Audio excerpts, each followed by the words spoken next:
Donc une fois l'installation du plugin WooCommerce, on va voir que du côté gauche, sur l'admin, tu as différents menus qui vont apparaître.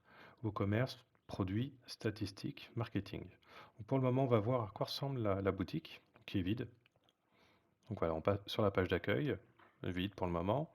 La boutique, même chose, parce qu'il n'y a aucun produit qui a été rajouté. Ça, faudra les rajouter au fur et à mesure. Mon compte,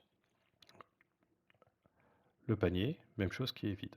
Et là, la validation de la commande, c'est le checkout, pareil, qui est vide, parce qu'il n'y a aucune commande en cours.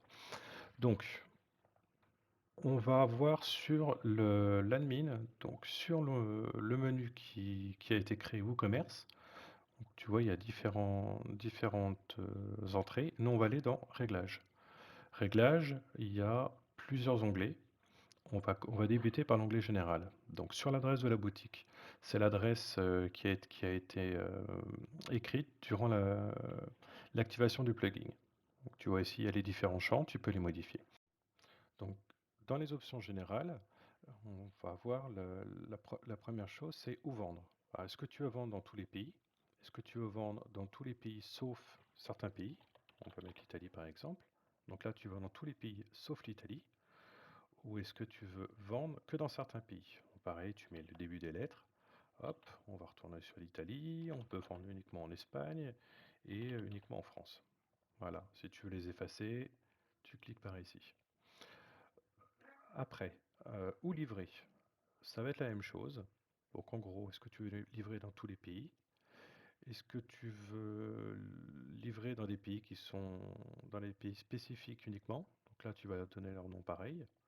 Ou est-ce que tu veux désactiver l'option? Alors, en gros, si tu passes par cette option-là, désactiver l'expédition et le calcul de livraison, c'est-à-dire que les frais de livraison seront partout, seront les mêmes pour tous.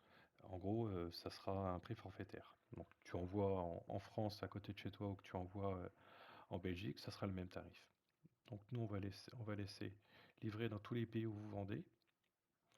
Adresse client par défaut. Alors, l'adresse client, ça va être soit l'adresse qui va être rajoutée par le client, ce qui est au plus simple, soit par géolocalisation. Alors là, ça donne un côté un peu plus pro où quand quelqu'un se connecte avec une IP allemande, par exemple, il y aura les frais de livraison qui seront directement ceux qui sont assignés à l'Allemagne.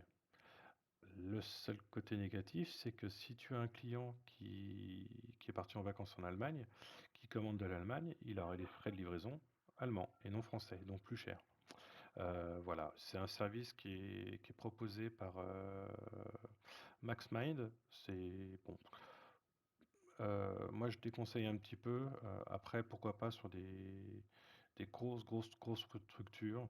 Ça utilise la base de données de Geolite, qui est pas mal. Bon, après, tu as toujours ce risque. Il vaut mieux quand même laisser le client décider en mettant lui-même son adresse de livraison. Après, activer la taxe. Si tu actives la taxe, en gros la TVA, tes prix la taxe sera directement ajoutée lors du processus de la commande. En gros, tu mets un produit en vente à 5 euros. Lors de la commande, il y a 20% de TVA qui vont s'ajouter, donc 1 euro. Et le client verra qu'il y a 5 euros de produit plus 20%. 1 euro est égal à 6 euros de prix total. Si tu ne le mets pas, lors de l'achat, le client ne verra pas le prix de TVA et ce sera à toi d'intégrer directement la TVA dans ton prix de vente. Voilà. Activer les codes promo, ça c'est si tu comptes mettre des codes promo plus tard sur ton site, il vaut mieux quand même le mettre. En gros, tu proposes 5% de réduction sur tout ton site, valable de telle date à telle date par exemple. Pense aussi à ajouter les codes promo séquentiels. Pour les options de devises, nous on va choisir euro, vu qu'on est en Europe, France.